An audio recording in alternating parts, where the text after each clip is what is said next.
Okay, हम start कर रहे हैं कोऑर्डिनेट ज्योमेट्री। ठीक है। सबसे पहले कुछ गिवन है आपको। A point, A is the point 4 1 and B is the point 10 and 15। ठीक है। Find the equation of perpendicular bisector of the line A B. अच्छा, जब ये बाइसेक्टर का वर्ड आएगा ना, तो सबसे पहले आपने करना ये है कि ये जो 2 पॉइंट्स आपको गिवन होंगे, जैसे लेट्स सपोज ए जो है हमें गिवन है 4 and 1 और जो बी है वो गिवन है 10 and 15। जब भी ये बाइसेक्टर आएगा तो सबसे पहले आपने जो गिवन पॉइंट्स होंगे उनका आपने मिड पॉइंट फाइंड करना है।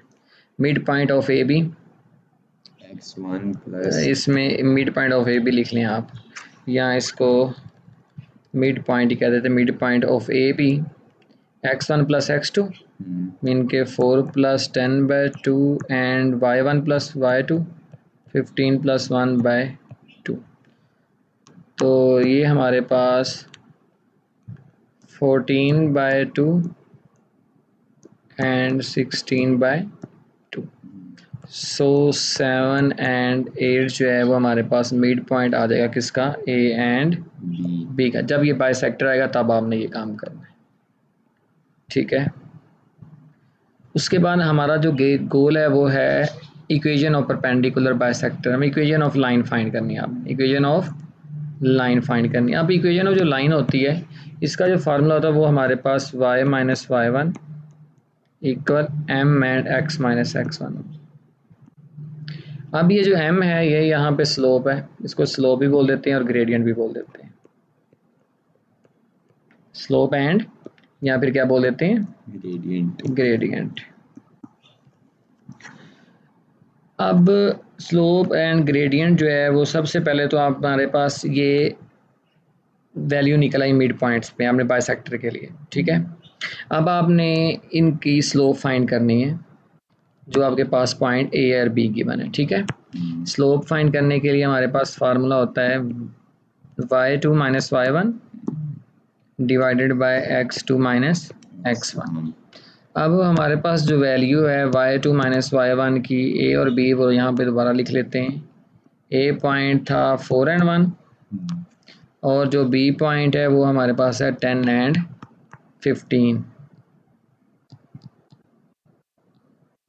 ठीक है। अब मिड पॉइंट निकालने के स्लोप निकालने के लिए हमारे पास है ये x1 y1, चाहे आप यहाँ पे लिख भी लें x1 y1 x2 and y2 y2 - y1 divided by x2 - x1 10 - 4। So m जो है ये हमारे पास 14/6 हो जाएगा।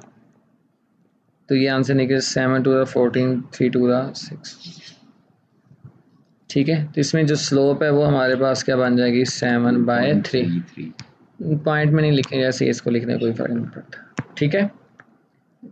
m = 7/3 आ जाएगा।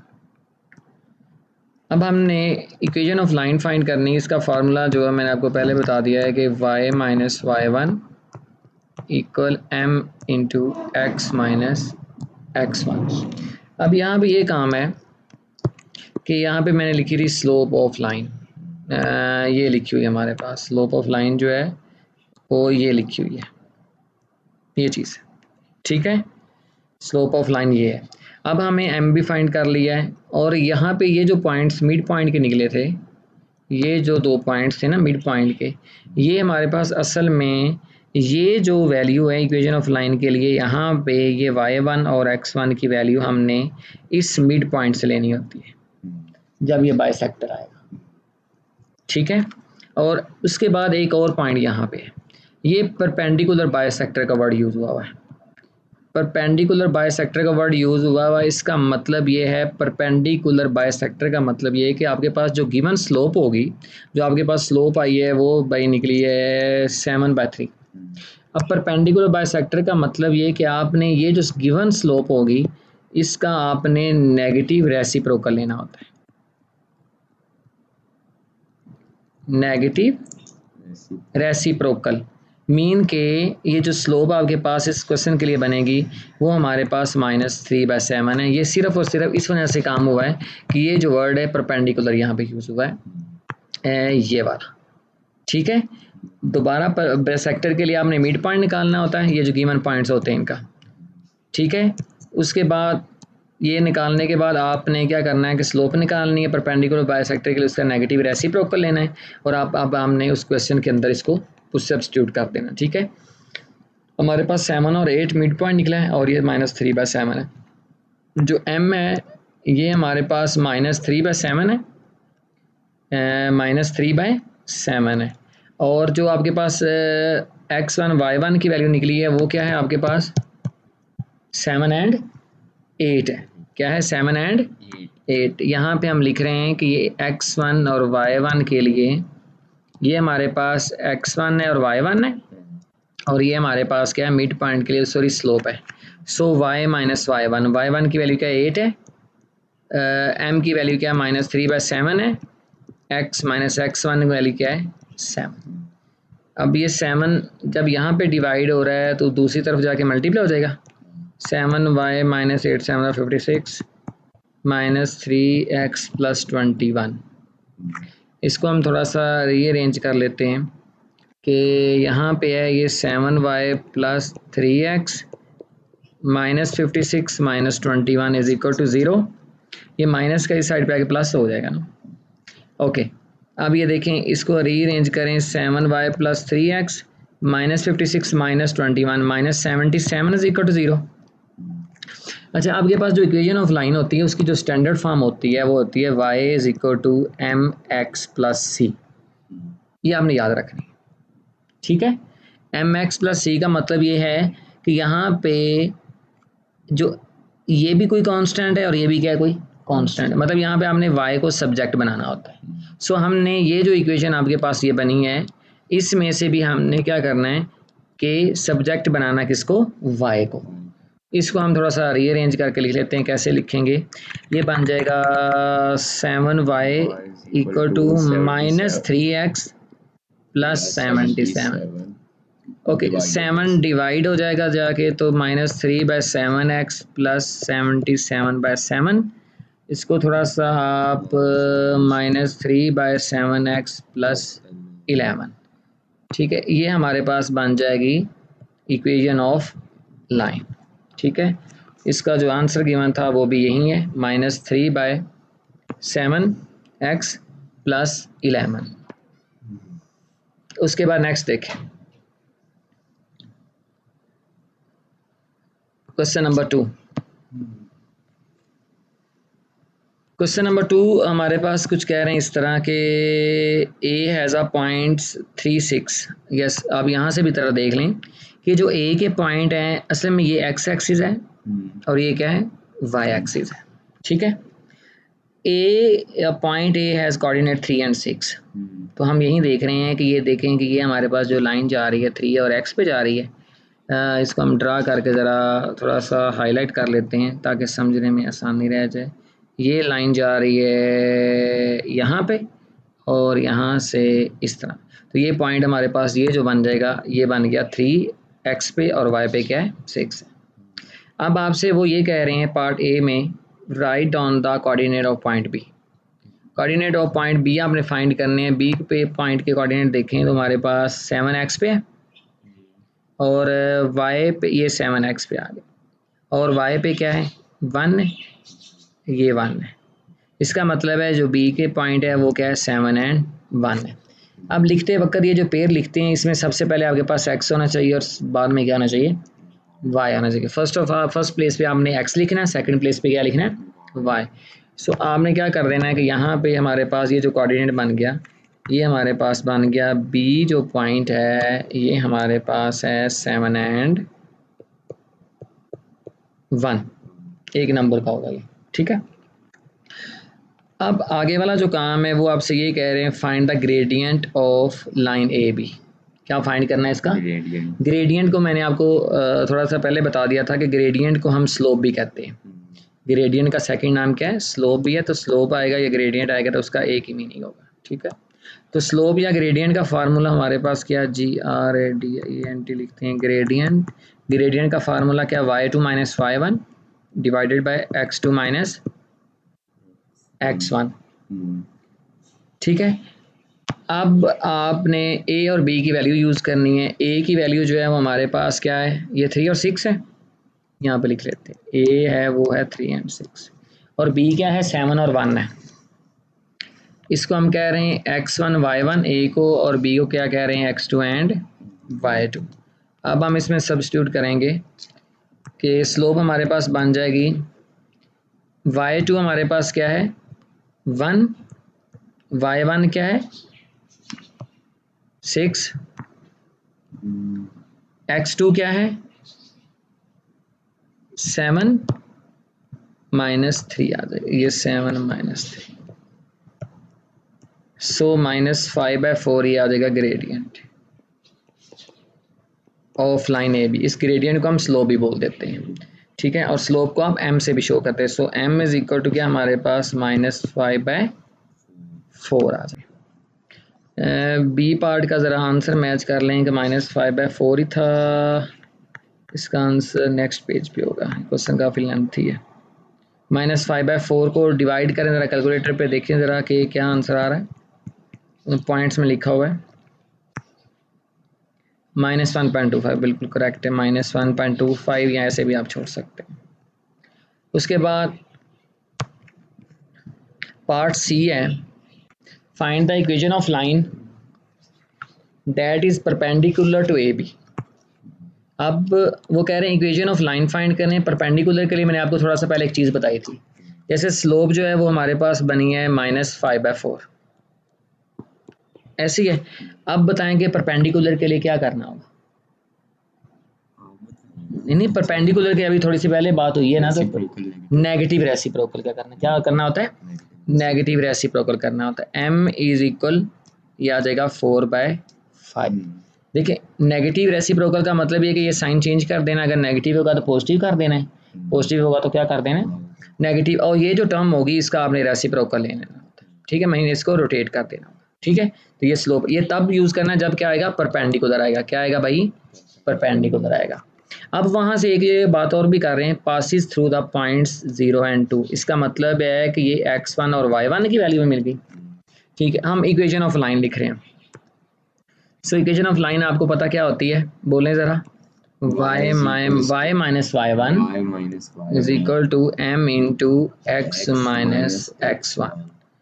y1 की जो वैल्यू है वो हमारे पास है 2, m की वैल्यू क्या है 4/5 बन गई, ये हमारे पास m की वैल्यू क्या बन गई 4/5 बन गई, ठीक है, okay.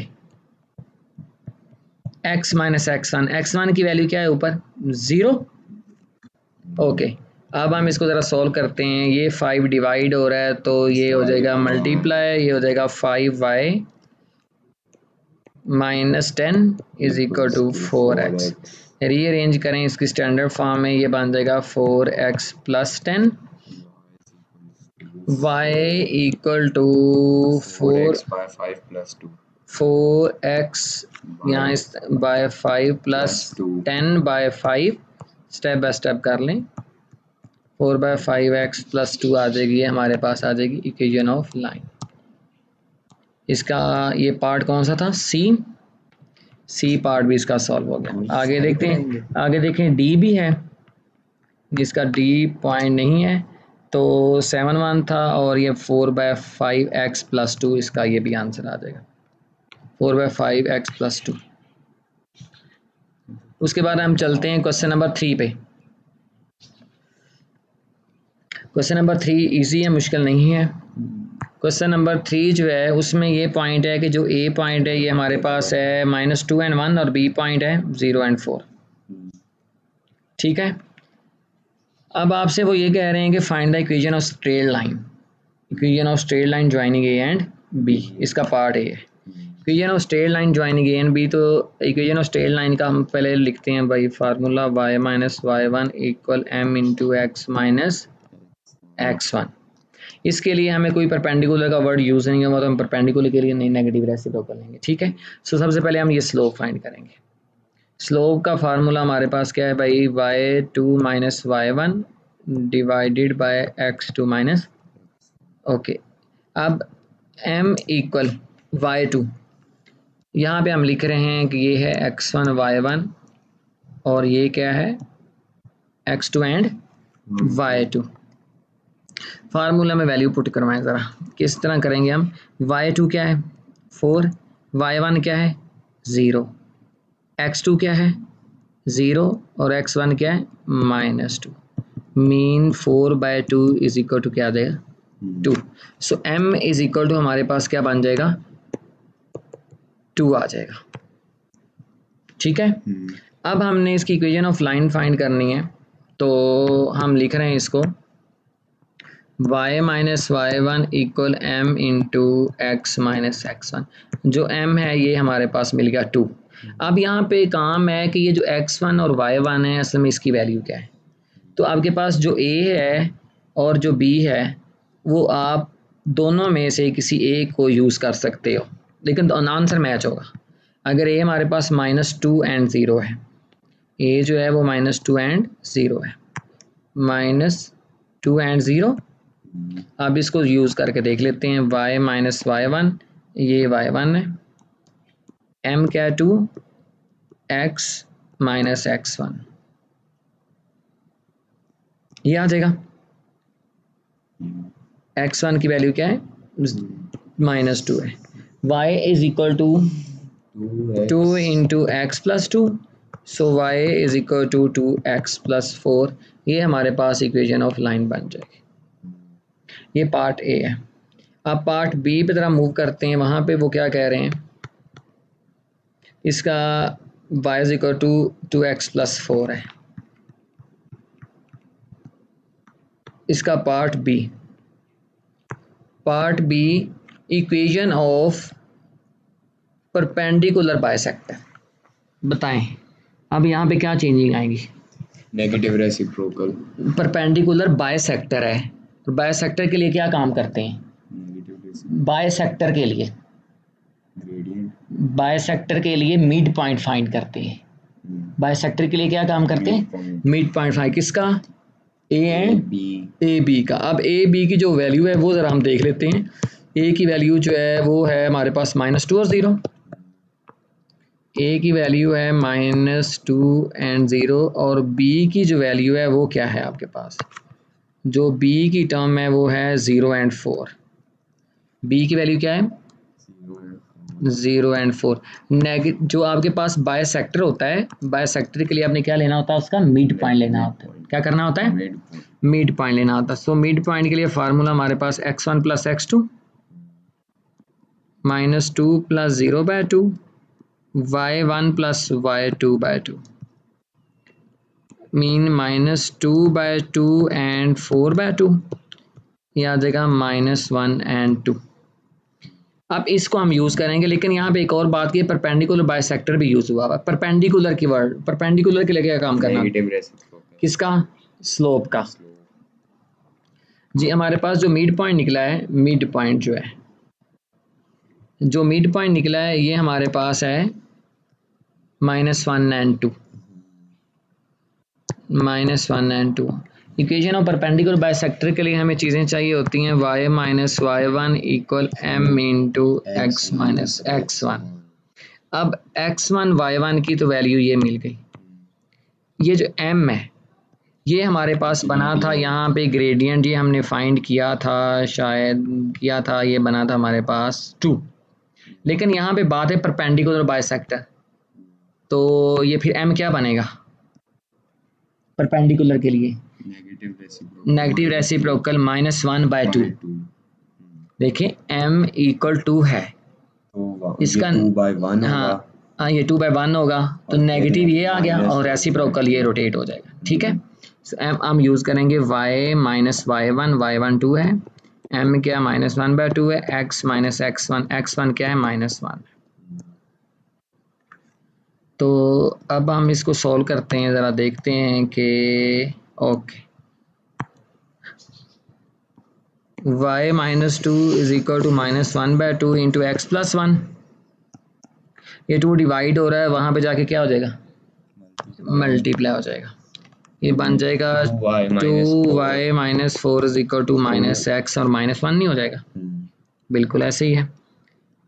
No no no no यहाँ पे ठीक है, 2y minus okay minus x minus one plus four, ये हो जाएगा 2y y is equals to minus x two plus y is equal to minus x, 3 एक मिनट।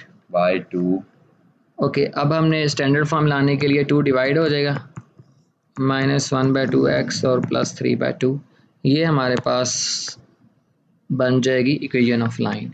अब इसका आंसर ज़रा देखते हैं, minus one by two x plus three by two, और जो पीछे वाली वैल्यू थी उसका आंसर था 2x प्लस फोर, वो भी ठीक हो गया। उसको भी ज़रा देख लेते हैं कि वो y is equal to 2x plus four, बिल्कुल ठीक है।